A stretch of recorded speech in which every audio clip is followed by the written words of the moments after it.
I go for 11 seconds because I like uneven numbers better than even numbers. What is it about 10 seconds in the phosphate system that we seem to either not understand or we're disconnected with, or people say to me, Rowie, it can't be that easy or it's too good to be true? The only energy system in the human body where we can go at 100% effort is the phosphate system, and it only lasts for 10 seconds. If you exercise at full intensity past 10 seconds, you then go into the lactate system, so you produce lactic acid, a burning sensation in your muscles, and for some people it makes them feel sick. And then once you go past 2 minutes, you're in the aerobic system where you're burning carbohydrate, protein, a little bit of protein and fat, but at a very slow rate. And even if you're really fit, the aerobic system is so slow compared to the phosphate system. Excuse me. I get really excited about this because for most people, exercise is not something that they love to do. They bloody hate it. And coming from an old lady like me who used to do 45-minute aerobic classes, I taught aerobics for 23 years, group exercise classes, 45 minutes or an hour, sometimes longer. I used to run marathon. I've run 21 marathons, so and most of those were, they were all under 4 hours, and some of them a lot quicker. I've done multiple half marathons. So I'm used to long distance exercise, long training.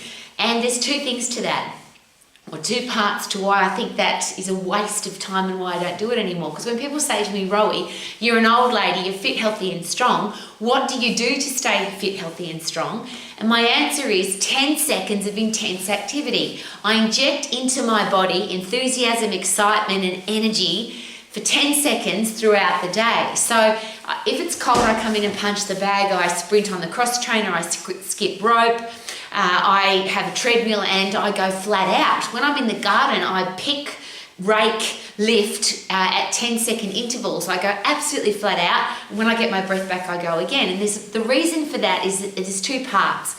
One is that when you don't have to pace yourself, when you're not thinking I've got to go for 2 minutes or 3 minutes or 5 minutes or 30 minutes or 45 minutes, you go really hard. So you put in 100% effort. When you do 100% effort, you get 100% results. And I just think that's so easy to understand, don't you? I think it's exciting because the number one reason that people use for not exercising is they don't have time.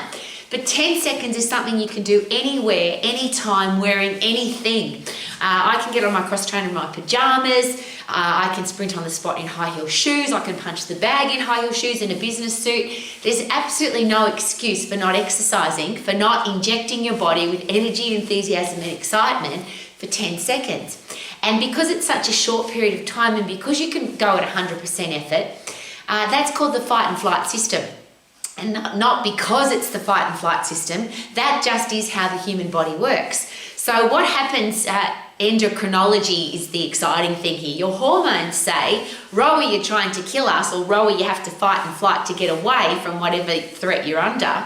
So there's a chemical change in the brain. So it's not just that your body has to work at 100% effort, but your brain has to change. It's got no choice. It's called the fight and flight system because when your body thinks it's under threat, you produce epinephrine, adrenaline, and cortisol. And by the way, they're the things that keep us young. People say, Rowie, how come you're so fit and strong and you're so old? Because I'm pumping epinephrine, adrenaline, and cortisol constantly throughout the day, which is keeping me young. And then what happens directly after that when you've overcome a threat, and your body doesn't know the difference between a wild animal and a boxing bag, your body just knows that you've overcome a threat, you put in 100% effort. So your brain fills up with happy drugs. You get dopamine, reward neurotransmitter, serotonin, which is a satisfaction neurotransmitter, and the really important one, which is brain-derived neurotrophic factor, which is fertilizer for your brain. So not only do you feel fantastic because you got puffed, and that's the endorphin effect, which is another neurotransmitter, and that is also a painkiller. So not only can you punch the bag for 10 seconds, skip for 10 seconds, do something really hard for 10 seconds, but your body produces painkillers so that you can. But then you get that hormonal response, which is happy, satisfied, rewarded, and life is amazing. And that all happens in 10-second bursts. I've been an exercise professional all of my life. I've been aiming to inspire and excite people to exercise all of my life. And I screwed it up royally. Because anytime you take somebody, first of all, if you take them past 10 seconds of high intensity, that's when it hurts and that's when they feel sick. So I'm never going to do that to anybody. And I hope you consider why, if you ever hear somebody say, feel the burn or put in a hard effort for 30 seconds. Great if you're an elite athlete and you have to work in the lactate system, but for somebody that's not very fit, and for 90% of the population, we live in a world now where people are fat and sick and weak and diseased, and there's, out of the 90% of people that don't want to go to the gym, 40 to 50%, depending on the studies that you have a look at, those people don't ever want to exercise. It's too hard, it's too long, it's too boring.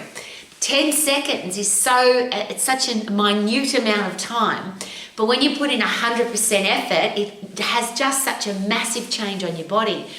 And if your brain feels good and your body feels good, is it possible that you want to keep doing it? Rather than telling people you've got to do 30 minutes or 45 minutes or an hour, and for most people they just say they haven't got time, but it's also boring and it's monotonous and the results are really slow. So if you want to be healthy, fit and strong for the rest of your life, and you never want to make an excuse for time, and here's the excuse that I'm hearing all the time now: oh, it can't be that easy, it sounds too good to be true. Well, here's a great question. What if it was true? And if you study your anatomy and physiology, and if you know the three energy systems, the energy timeline, the phosphate system, the lactate system, and the aerobic system, which is exactly how the body works when it comes to activity, the phosphate system is 100% effort. It's only 10 seconds. You don't burn very many calories, obviously, because it's only 10 seconds. You don't burn any fat at all, just stored phosphates. But it has a chemical change in your body. And the really exciting one about the chemical change is that if you keep doing that to your body on a regular basis, the 1/2 kilo of carbohydrate that we store that's used for high intense activity, your body says, we better hang on to that 1/2 kilo. So when you're resting, Rowie, when you're doing nothing, and for most human beings, as we know, we spend a lot more time doing nothing at a normal heart rate than we do at a high intense heart rate. But when you're at that low intensity activity level, when you're doing nothing, when you're sitting, all the things that we do nothing at, and that's never me because I never sit down. But if you do nothing during the day, wouldn't it be nice to know that your body is very happily burning up fat and calories really fast because you've got a fit, strong body. And to get a fit, strong body, you've got to get puffed to get fit, you've got to overload to get strong. And in the phosphate system, that's the only 100% effort system. So why do we get people to do anything else? I don't know. I do, in fact, I'll rephrase, I do know, because for nearly 40 years of my life, I told people that they needed to do 45-minute classes, they needed to go to the gym for at least half an hour. I ran marathons. Now I'm very capable of doing high intense activity, get my breath back, high intense activity, get my breath back, and I can do that for 4 hours. No challenge at all, because I'm really fit and I'm really strong. Now, I'm not asking you to do my exercise program. All I'm asking is, if you are an exercise professional, if you're a parent, a teacher, a coach, and you want people to be fit and strong, is it possible that what we've been doing up until now hasn't worked? We've been telling people if you don't do 20 or 30 or 40 minutes or an hour, don't bother. And consequently, the world doesn't bother. And the world is fatter and sicker and weaker than it's ever been. What we've been doing hasn't worked. If you understand your anatomy and physiology, maybe we've got the answer. And I'll go a step further and say we have got the answer. It's 10 seconds of high intense activity to change your brain and change your body and turn your body into a fit, strong, healthy, fat burning, calorie burning, sugar burning machine that can fight germs, bugs, viruses and diseases, and you can be a happy, fit, strong person for the rest of your life. Could that be a bloody good idea? Woohoo! Super duper doo! How are you? Please be fit and strong and amazing. Woohoo!